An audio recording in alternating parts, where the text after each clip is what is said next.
The party was in full swing when my sister shouted that, "Don't touch my daughter!" The music stopped. The glasses froze in midair. Everyone turned to see. I stood with the gift in my hands, in the middle of the room, completely confused. Her eyes, full of fury, were fixed on me. The silence that followed was suffocating, as if the air had been sucked out of the room. My niece, just 7 years old, hid behind her mother's legs, frightened. And there I stood, motionless, with dozens of eyes boring into me. It was my birthday, but in that moment, it felt like my own judgment. My sister, Lauren, was trembling, but she didn't back down. She raised her arm toward me and repeated, her voice trembling, "You will not touch her, ever again." No one knew what to say. Some guests looked at me with suspicion, others with pity. I could only feel shame, a shame I didn't understand where it came from. I tried to speak, but my voice wouldn't come out. I choked on air, on questions, on fear. It was as if the ground had disappeared. My mother ran to Lauren, trying to restrain her. "What for God's sake is happening?" she said, but Lauren didn't answer. She just hugged her daughter tightly and left the room, crying. The feeling of being naked, exposed, judged without the right to a defense, crushed me. Friends avoided eye contact. Cousins whispered in corners. I, frozen there among the balloons and paper plates, began to tremble. My birthday had become a crime scene, and I was suddenly the prime suspect. Before continuing, share this story to reach further, subscribe to the channel, share this video on WhatsApp and leave a comment where you're listening from. I read each comment carefully, and every word of support makes a difference. I left the party without looking back. I got into the car, still in shock. My phone vibrated nonstop. Messages from friends, relatives, questions, audio messages, but I couldn't hear anything. My head was spinning. What had Lauren meant? What did she think I'd done? And why had she chosen to expose me like that? At home, I sat on the kitchen floor. My breath hitched. I remembered my childhood, Lauren and I running through this same backyard, when she called me her hero, how we protected each other when our parents fought. How had it all turned into this? How had she looked into my eyes with that hatred? That night, I didn't sleep. The image of my niece looking at me, confused and scared, destroyed me. I would never hurt her. Never. But now, would people believe me? Doubt began to surface. A doubt I didn't even want to have. And with it came anger, pain, an urge to understand what was behind it. The next day, I tried to reach Lauren. I texted. I called. I was ignored. Until hours later, she responded with a single sentence. "You know what you did." My blood ran cold. What did she think I knew? And if she really believed that, then my life as I knew it was about to fall apart. That's when I realized, if I didn't dig deeper into this story, I'd be carrying guilt that wasn't mine. And if Lauren had buried some pain in her past, I needed to go there, because either I cleared my name, or I'd lose everything. My name is Michael. I'm Lauren's older brother. We've always been close, even with our differences. I was the introspective one. She was the explosive one. But we were inseparable as children. After our father died, I kind of took on that role in her life. Protection became habit. It was instinct. When she got pregnant at 19, she cried to me. The baby's father disappeared. My mother freaked out, and I was the only one who stood by her side without judging. I helped with the layette, the bills, and the baby's first few months. When Ellie was born, I felt like she was my daughter too, and Lauren knew it. Everyone said I was the most present uncle in the world. I picked Ellie up from school, took her to the park, made pancakes on Sundays. I even slept with her on my lap on nights when Lauren was exhausted. I never had children, and I confess that I poured a lot of my love into them. Maybe more than I should have, but there were things I didn't see. Silences from my sister, quick glances, small absences. After she started dating a new guy, Anthony, something changed. She pulled away. She said she was busy, that I needed to give her space. I respected that, even though I didn't understand. I just wanted to stay out of the way. But now, after that scream on her birthday, it all made sense. There was something unresolved there, and it wasn't with me. It was with her, with the past, or maybe with someone who hurt her and she projected it onto me. But for everyone else, I was the villain. And the feeling of being lynched without defense was devastating. My mother tried to calm me down, saying that everything would pass. But it wasn't just a fight. It was an implicit accusation, a judgment disguised as a shout. And I knew, if I didn't clarify soon, That trail of doubt would destroy my relationship with my family, and perhaps even with myself. 2 days later, my photo was taken from my mother's bookshelf. It was subtle, but clear. A silent message. Lauren still didn't respond. Ellie no longer attended the classes I usually picked up. The whole family acted as if something terrible had been confirmed, without me even knowing what. I tried to talk to my mother, but she deflected. "You better give it some time," was all she said. I could tell the fear was setting in, and so was the doubt. Even without proof, without clear words, I was slowly being condemned, and the more I tried to explain myself, the guiltier I felt. At work, I started getting strange looks. Someone in the family had spread the word that there was a problem with my niece. It was vague, but enough to generate speculation. And in today's world, even the slightest suggestion can ruin reputations. I was removed from a project with children. I felt dirty, and I did nothing. Every time I walked outside, I felt watched. A neighbor who had once greeted me now looked away. Lauren's words, spoken aloud in that living room, echoed everywhere, and I had no defense. No one asked me anything. They just judged me, and that was worse than any prison. I spent nights awake, turning everything over in my head, recalling moments with Ellie, trying to understand if something might have been misinterpreted. I even began to doubt myself. What did she see? What did she think she saw? Or had someone put something in her head? I needed to find the answer, urgently. It was then that I decided to go to the last person who might know what was behind this. Anthony, Lauren's boyfriend. He always had a strange look in his eyes, a controlled manner. Something in me never trusted him. Maybe I'd ignored the signs, but now I was going all the way. I drove to Lauren's house late on a gray afternoon. I parked across the street and waited. I saw Anthony come out alone. She wasn't home. This was my chance. I walked up to him, my heart pounding. When he saw me, he smiled. That dry, cold, soulless smile. And that only confirmed what I felt. "We need to talk," I said. He feigned surprise, but didn't back down. We walked to an empty cafe nearby. I ordered a coffee I couldn't drink. "Why did Lauren do that?" I asked bluntly. He shrugged. "She just wants to protect her daughter," he replied, as if it were obvious. But there was venom behind it. "Protect from what? From me?" I asked, my throat tight. He smiled again. "Maybe she noticed things you didn't." My blood boiled. That sentence was a trap, a subtle provocation. But what did he want? To make me explode? To make me look guilty? I returned home with more questions than answers. The conversation had been too awkward. It wasn't natural. It was rehearsed, as if he wanted to see me break, as if he knew I was at a disadvantage. And suddenly, a dark possibility flashed through my mind. What if he was manipulating Lauren? That night, I made the decision. I would find out what was really going on. I would see it through, even if it meant opening old wounds. I called a childhood friend of Lauren's, one of the only people who still spoke to me. I told her everything. She was shocked, and she agreed to help me. She knew someone who worked at Ellie's school, a staff member who, by chance, had heard something strange in recent months. And it was this conversation that set off the final alarm bell. Something was wrong at Lauren's house, but not with me, with someone else, and I was about to find out. The news arrived one Saturday morning.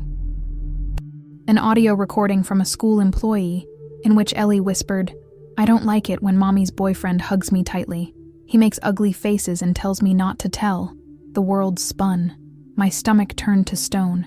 Rage consumed me in an instant. I ran to my mother with the audio. She listened silently, her hand shaking. "This changes everything," she said, frightened.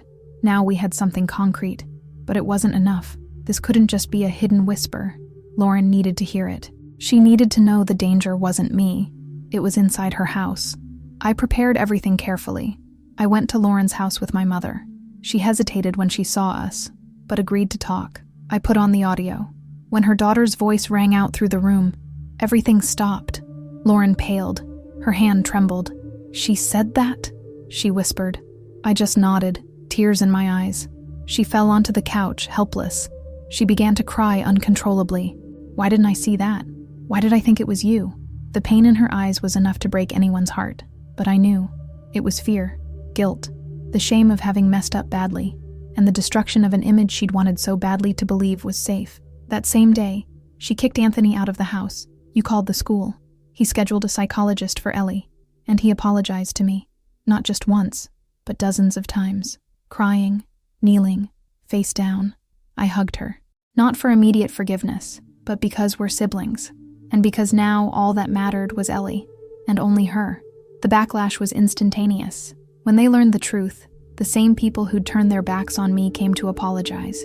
At work, colleagues apologized. Friends sent messages, but I didn't care anymore. The only thing I cared about now was protecting that girl and helping my sister rebuild everything she'd almost lost. Lauren spent the next few days in shock. She slept little, barely ate. Guilt gnawed at her. "How could I yell at you like that? In front of everyone?" she said, her voice breaking. I didn't respond.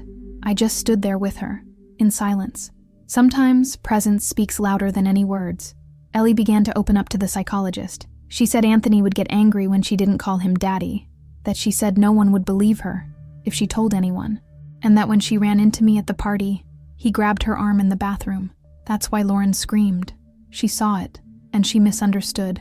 Lauren's panic was real, but misdirected. She saw her daughter scared, her boyfriend angry, and her closest brother. She combined it all and created the worst-case scenario, a tragic mistake, but understandable given the trauma. Lauren grew up being emotionally abused by our father, and this shaped the way she interpreted signals. This discovery devastated me, not only because of the pain of the accusation, but because I also realized I had failed to protect her years ago. Her pain had always been there, and even though I was there, I never saw it. It was as if everything was intertwined, the past, the fear, the confusion, and Ellie was the one in the middle of this hurricane. When Anthony was subpoenaed to testify, he tried to deny everything, but Ellie's audio and the psychological report weighed heavily. The police opened an investigation, and for the first time, Lauren spoke out publicly. She recorded a video apologizing and warning other mothers. The video went viral, shared by thousands, but along with the commotion came social judgment. People saying she threw her brother to the lions, that she was irresponsible, cruel. But I defended her, in every comment, in every message, because I know my sister, and I know her guilt was punishment enough. She just wanted to protect. Ellie's psychologist said she was strong, that the trauma could be treated, but it was essential to maintain a safe, stable environment. Lauren moved. She chose a smaller house, just for the two of them, and I became a constant presence there. I took turns with her doing chores. I cooked. I made Ellie laugh again. The bond between Lauren and me began to rebuild, not immediately, but truly. She invited me to speak with her at a support group for single mothers.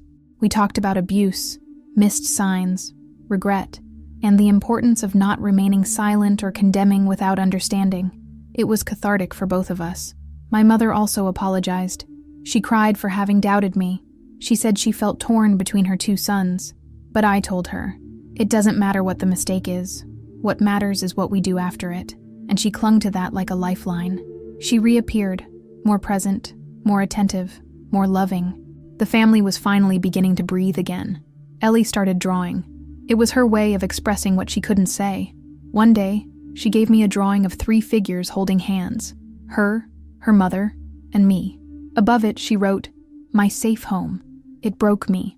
I kept that paper like a trophy, because all I wanted ultimately was this. We threw her a small birthday party. Just us, a few friends. Nothing grand, but full of true love. Lauren looked at me at the end of the night and said, "Thank you for not hating me. I would have hated myself." I replied, "There is no love without mistakes, only without forgiveness." And we hugged. Strong, long, sincere.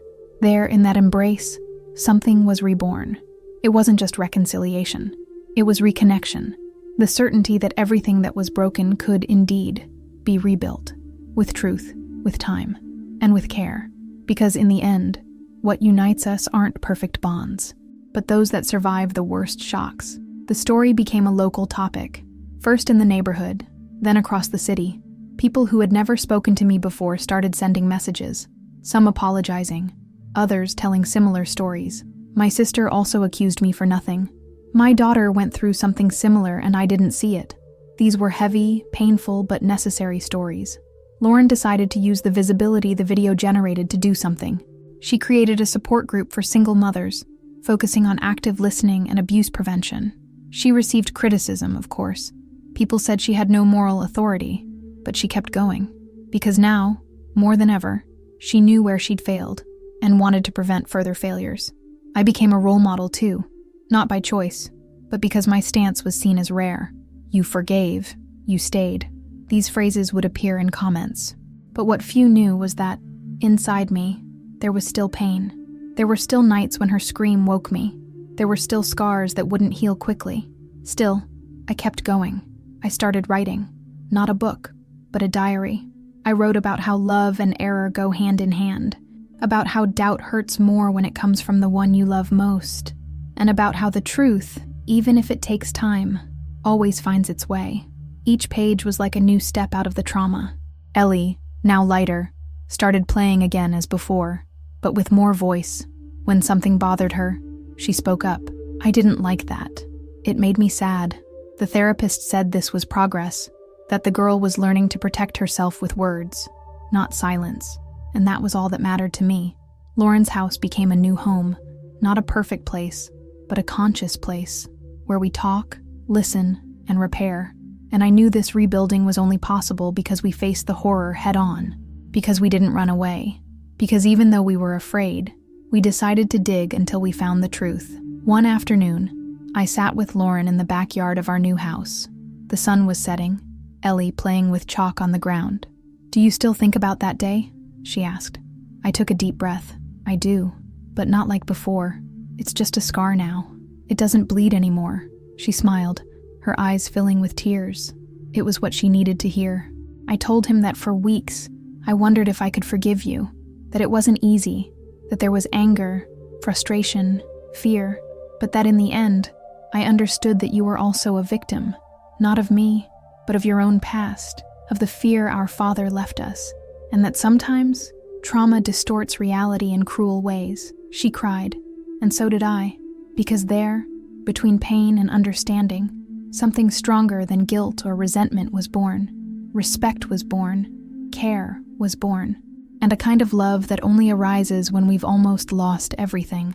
The kind of love that rebuilds, that supports, that doesn't demand perfection, but presence.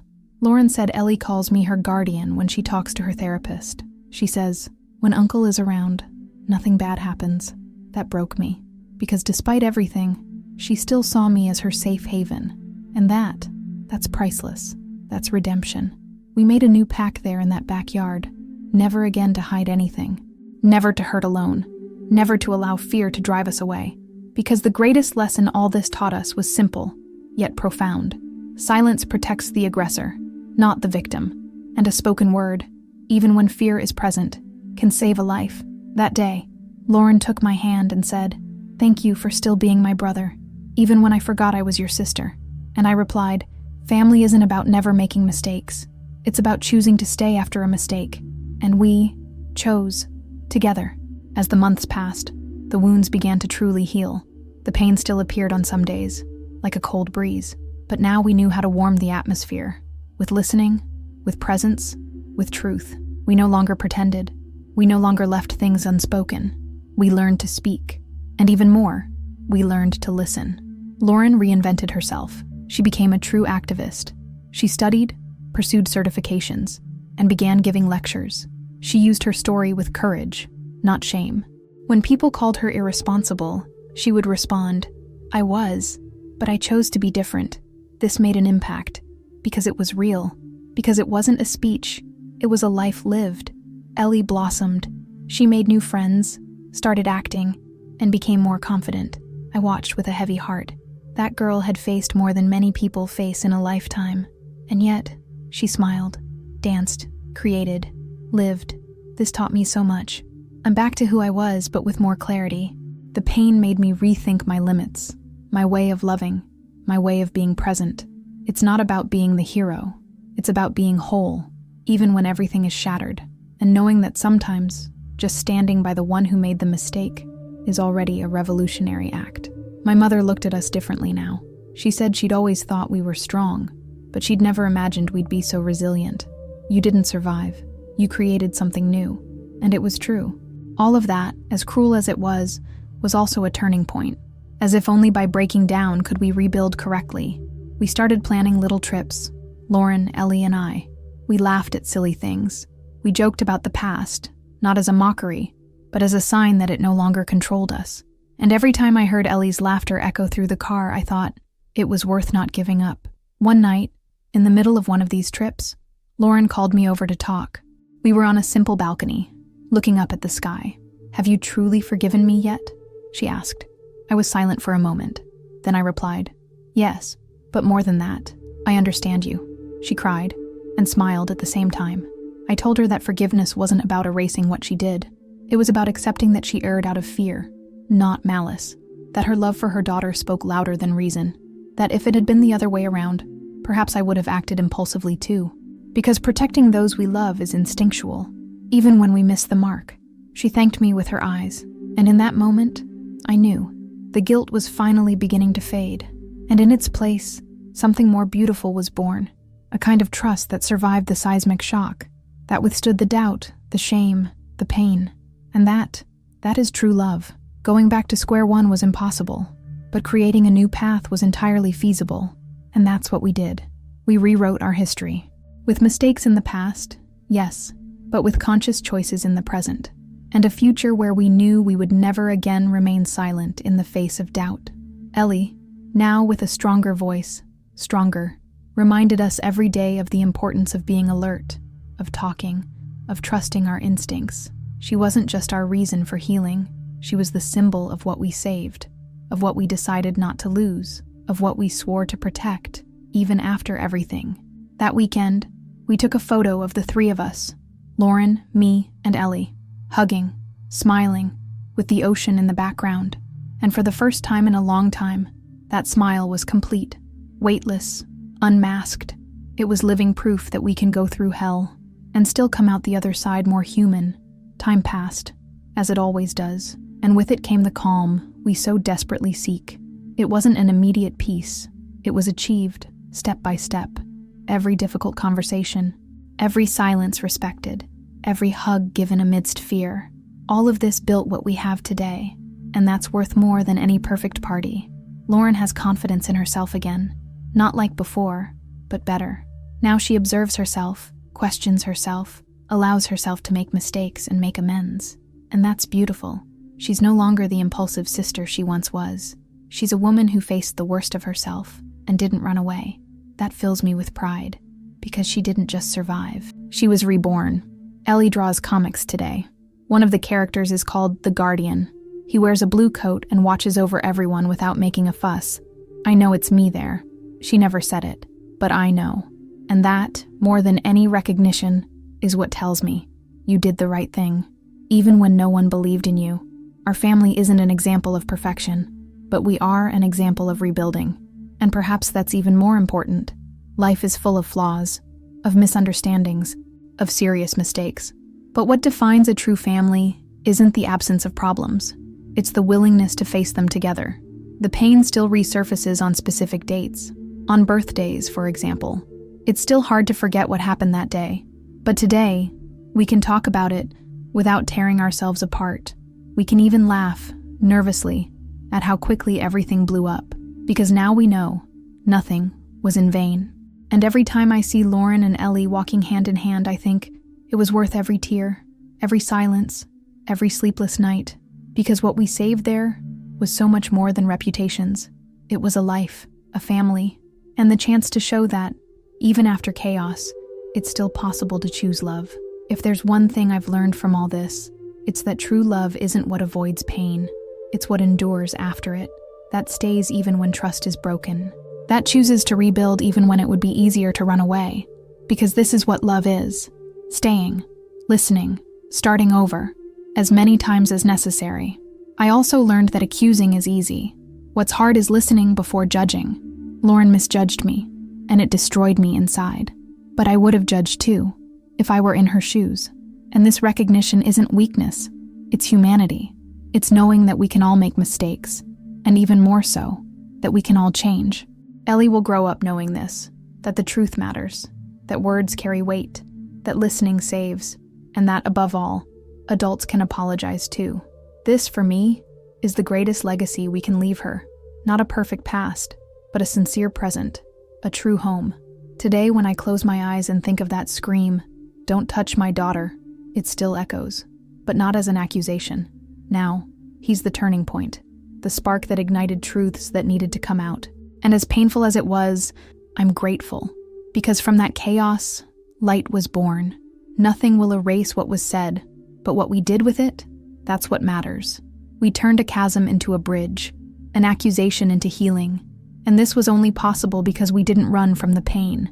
We faced it. We cried. We spoke. And above all, we chose to love even when it was easier to give up. If this story touched you in any way, share it with someone now. Subscribe to the channel, activate the bell, send this video on WhatsApp, and leave a comment about where you're listening from. I read each comment carefully. And remember, even the harshest words can be the beginning of the truth that saves. Thank you for listening this far.